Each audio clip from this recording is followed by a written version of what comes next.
I need to talk about the power of words and why our choice of them matters profoundly in a case as serious, for example, and as contested as that of Lucy Letby. Letby was convicted of murdering 7 babies and attempting to murder 6 more while working as a neonatal nurse.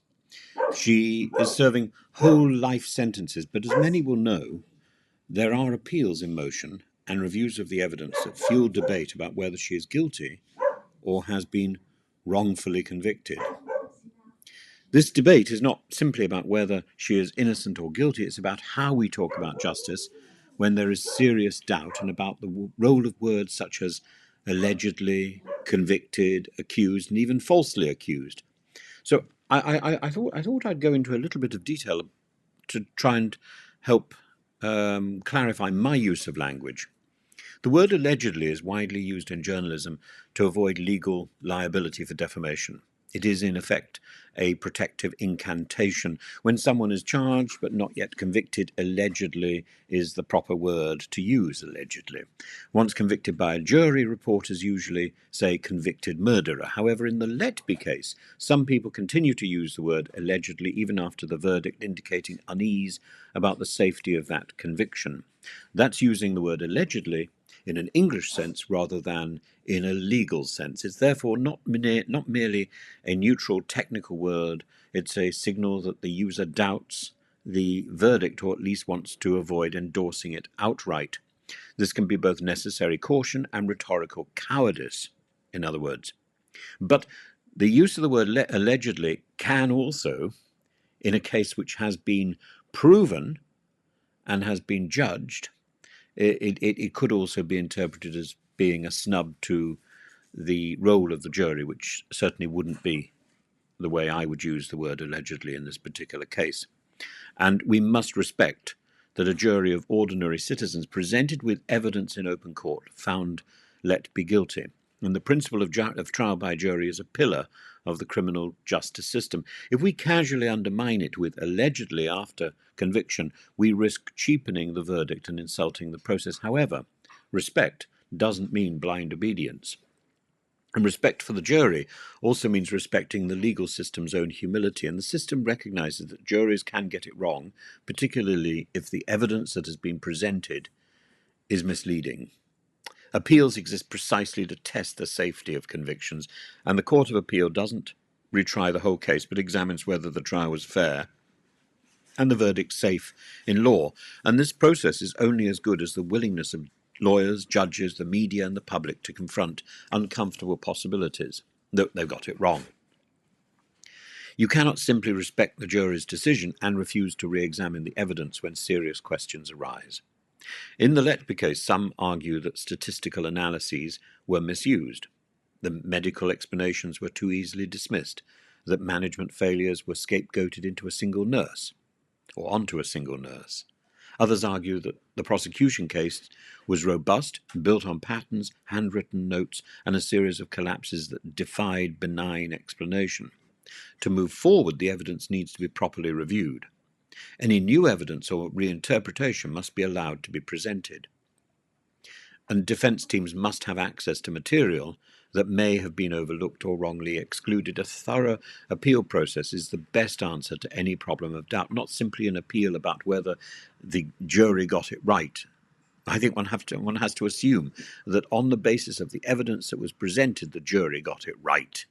The problem is, what is being questioned is the evidence itself, not the jury's decision. Therefore, I think the word allegedly is entirely appropriate, because this is a trial, this is a case which is being questioned at its very heart. The evidence itself is being questioned. The evidence itself is in the media is being questioned, not the decision. The decision is based on the evidence that was available at the time, and that evidence may be misleading.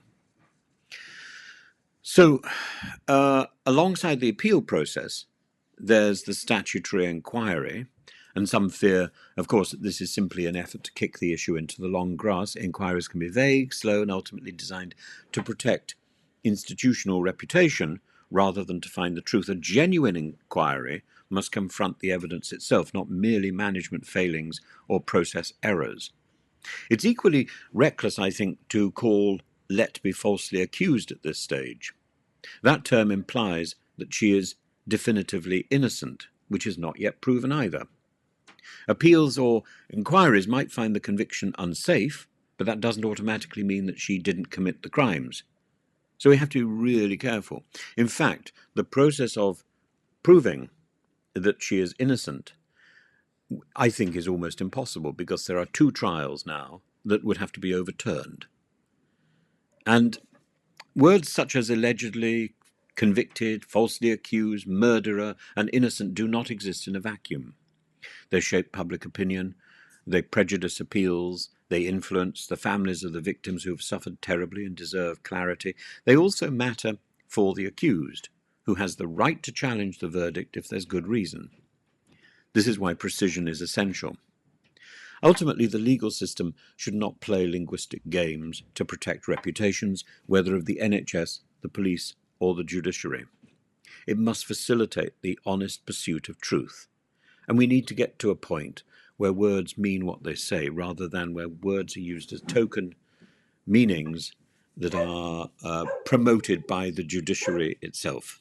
That means openness to revisiting evidence, humility in the face of error, and discipline in public discussion. We owe this both to the families of the babies who died and to Letby herself.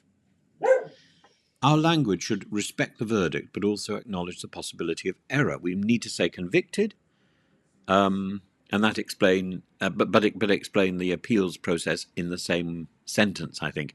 We need to avoid using terms like falsely accused unless Letby is fully exonerated. We, I think, should use the word allegedly cautiously and honestly, not as a reflexive hedge and not as a token word that has changed, that has acquired as a very specific meaning in media and in law. Justice is not served by pretending certainty where doubt exists, nor by sowing reckless doubt where evidence supports a conviction. The only honourable path is rigorous, humble, and honest re-examination of the evidence. That's not weakness. That is the essence of justice. That is the essence of truth.